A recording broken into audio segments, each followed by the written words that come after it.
Quattro scosse vicine nel tempo e molto superficiali, tra i 3,5 km e i 10 di profondità, epicentro sempre in zona Vittorio Veneto. La terra torna a tremare nella pedemontana e i suoi echi si sono fatti sentire fino al Bellunese e a Pordenone.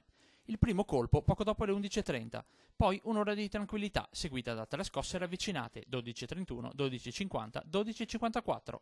Scosse appena percettibili con una magnitudo variabile dal 2,1 al 2,8, che si sono sentite nel raggio di una ventina di chilometri da Conegliano a Nervesa della Battaglia fino a Santa Lucia di Piave, ma il terremoto è stato avvertito anche a Belluno, in Alpago e in tutta la Val Belluna, sconfinando anche in Friuli, a Caneva di Pordenone.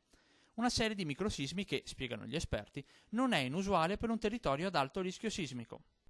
Recentemente non si erano verificate scosse significative, però vale la pena ricordare che questa è una zona sismica conosciuta da tempo, tant'è vero che la Regione Veneto ha proposto la classificazione di questa zona in zona 2.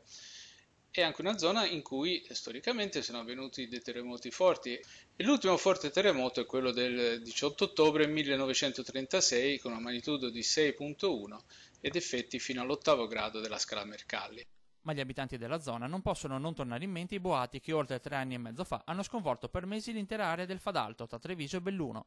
Un evento studiato e approfondito con macchinari dedicati, spiegato con la presenza di un fenomeno carsico. Queste scosse rischiano però di riaccendere la preoccupazione tra i cittadini.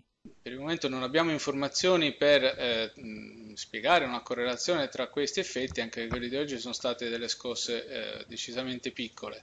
Necessitiamo di fare degli approfondimenti che saranno fatti sicuramente nelle prossime settimane.